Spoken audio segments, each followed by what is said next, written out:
Bienvenue chez moi, bienvenue dans une nouvelle semaine. Bon, pour ceux qui ont suivi le vlog de la semaine passée, vous savez que je me pose pas mal de questions sur ce que je fais ou pas, professionnellement parlant, etc. Pas mal de choses qui se passent là-haut. Et bah ça s'est pas arrêté durant le week-end comme par magie, ou en tout cas pas pour démarrer cette nouvelle semaine. Du coup, bien évidemment, je continue à avoir tout ça, mais j'ai aussi d'autres pensées qui sont apparues durant le week-end, d'autres idées. Donc voilà, c'est pas évident d'attaquer cette nouvelle semaine.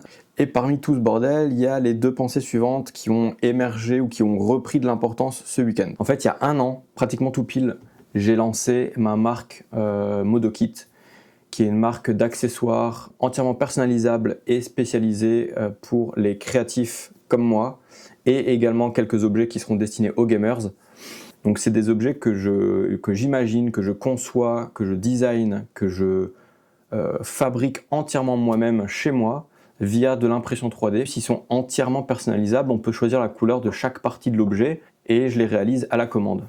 Et l'an passé, j'étais plutôt content du lancement qu'a eu ma marque parce que sur le premier mois, j'avais du coup vraiment j'étais parti de zéro et je suis pas très bon en communication, etc.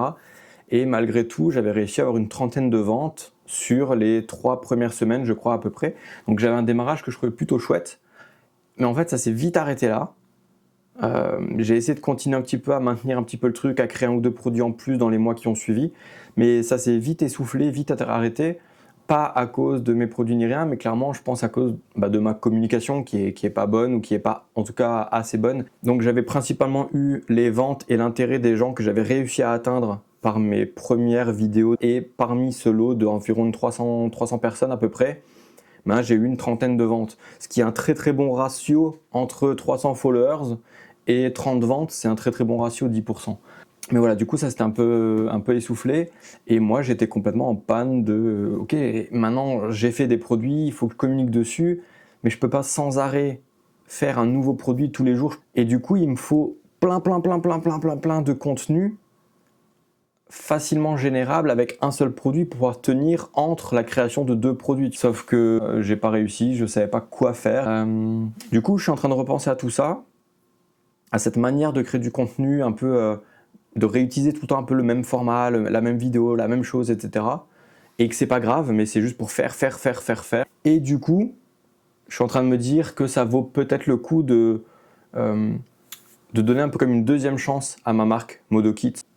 Du coup, ce matin, ce que j'ai fait, c'est qu'en fait, j'ai passé une grosse partie de ma matinée finalement à essayer de lister un petit peu toutes les idées de vidéos que je pourrais avoir à faire sans attendre d'avoir un nouvel objet à faire pour cette marque, tu vois. Donc c'est plus des vidéos où je montre comment je le fabrique parce qu'ils sont déjà fabriqués, etc. Et j'ai également une deuxième pensée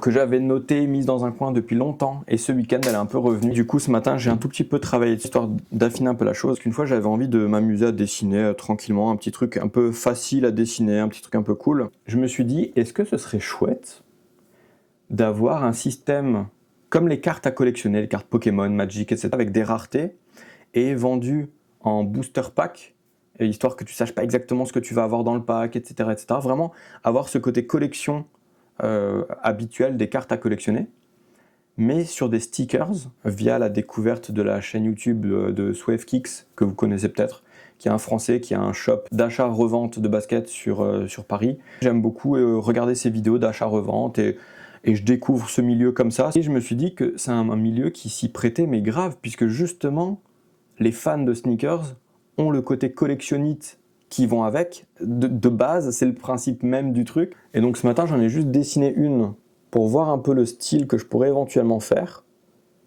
Ok. C'est assez relaxant, facile à dessiner, tu vois, c'est pas prise de tête. Je le cache pas, je mets même la photo en dessous, je décalque et tout, parce que pour une raison très simple qui n'est pas la raison de savoir dessiner, mais qui est la raison que de 1, je veux vraiment que ce soit rentable et donc il faut que ça aille vite, le process. Il faut quand même qu'elle soit très facilement et très vite reconnaissable par ceux qui s'y connaissent. Du coup, voilà, vous pouvez me dire en commentaire ce que vous pensez de cette idée, des stickers à collectionner, vendus sous forme de pack booster, comme les cartes Pokémon, les cartes Magic et ce genre de trucs. Voilà, je trouve ça sympa. Donc il y aurait différents niveaux de rareté, les communs, les rares, les légendaires, voilà, j'en sais rien encore, c'est pas du tout établi, mais voilà, c'est l'idée.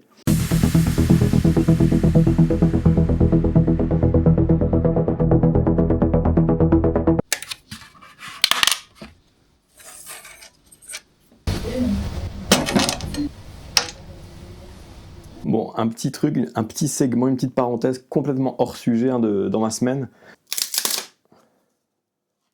Je me suis fait une impression 3D là, qui est très moche, volontairement presque. Il y a même des défauts, là on peut voir, il y a comme des trous, etc. C'est normal. Il y a très peu de remplissage. Je l'ai fait exprès pour que ça aille le plus vite possible, que ça utilise le moins de plastique possible.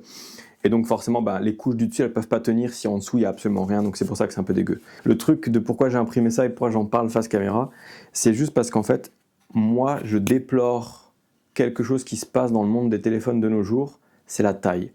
Je ne comprends pas pourquoi les téléphones deviennent tellement grands, alors qu'il n'y a pas besoin, on est juste là avec nos doigts à scroller sur des conneries, à faire des messages.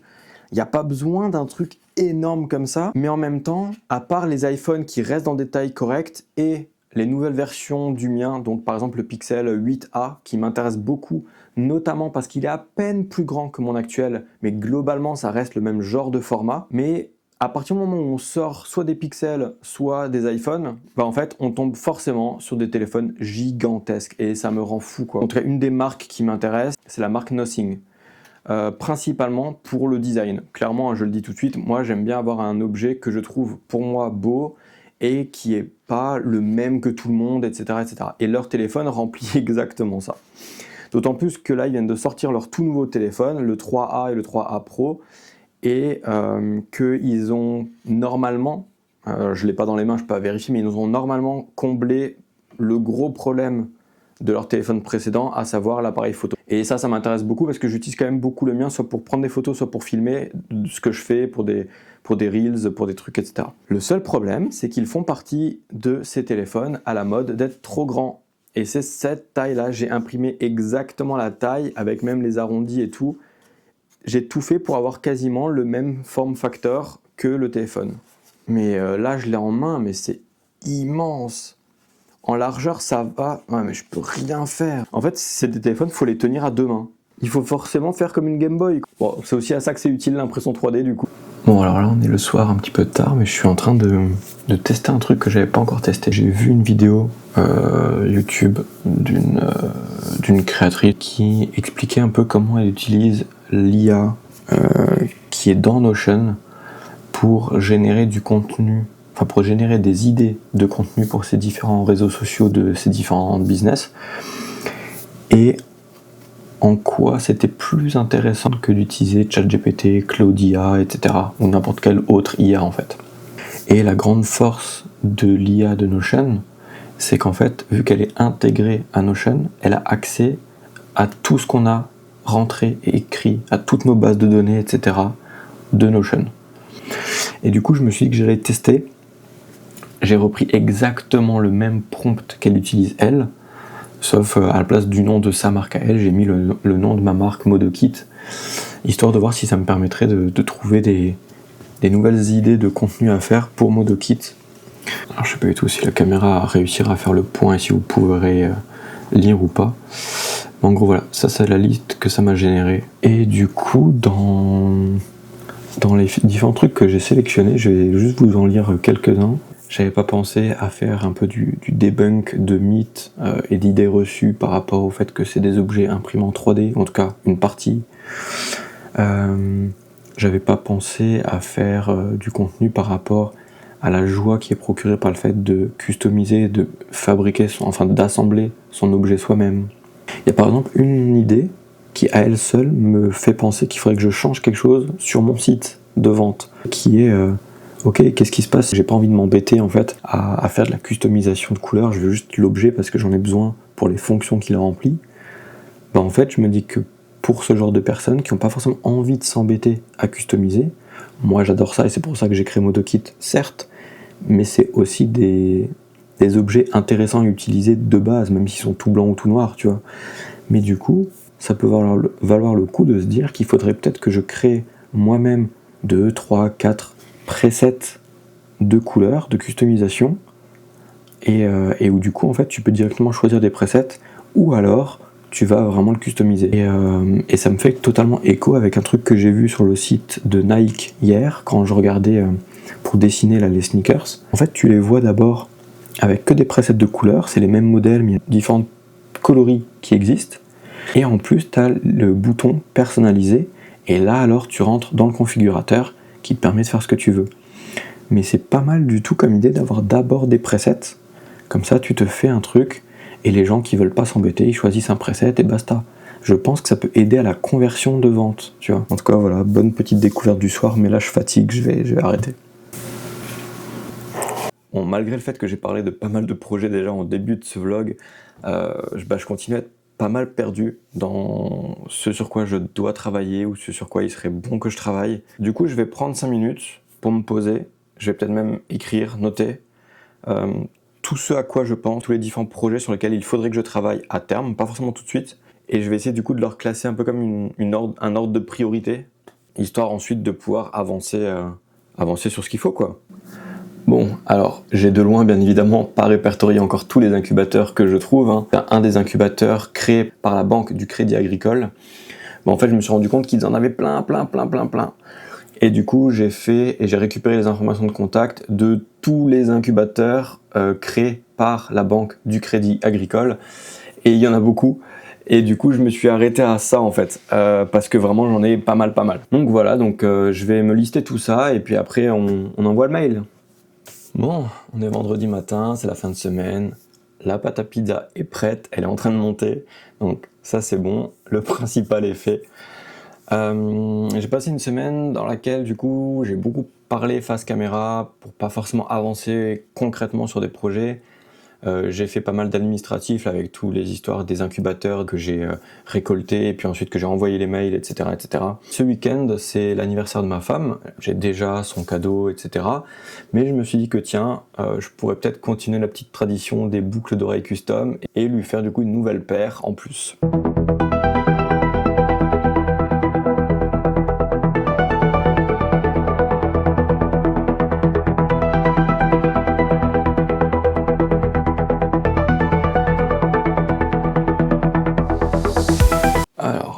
Allumer. Donc là en fait elle fait tout un truc où en fait elle va chauffer, se préparer, etc. et elle va attendre que je lui mette du filament dedans. Donc là on va utiliser ce filament là. Donc c'est le rouge que moi j'appelle le rouge normal, le rouge primaire. Hop. On met ça là. On insère le filament dedans jusqu'au bout.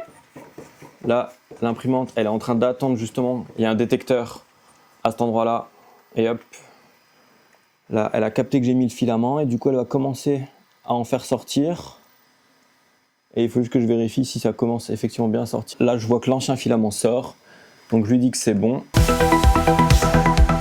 Premier essai imprimé, ok, mais c'est beaucoup trop petit. En tout cas moi je trouve ça trop petit et je pense qu'elle mériterait d'être un petit peu plus grande. En tout cas je vais essayer une version un petit peu plus grande. Voilà du coup la nouvelle taille. Par contre très honnêtement je suis pas 100% sûr du design pour ma femme. En tout cas on va les finir. Alors attendez. Donc on a ça. Il me faut ça. Donc ça c'est ma petite boîte pour les boucles d'oreilles. On passe ça dedans. On met ça. On prend un crochet. On prend ça, on le passe. Ok.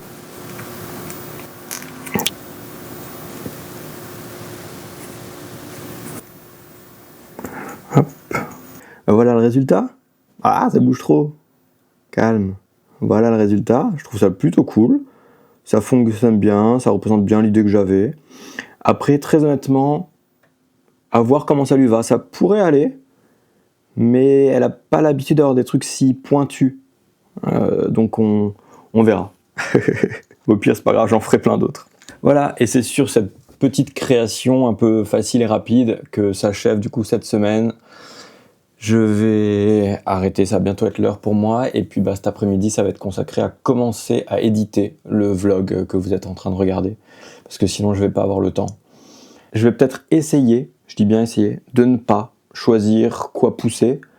J'ai commencé à envoyer des mails pour la partie 3D, pour poser la question pour les startups. De toute façon, je vais pas avoir 15 000 réponses là en 2 jours.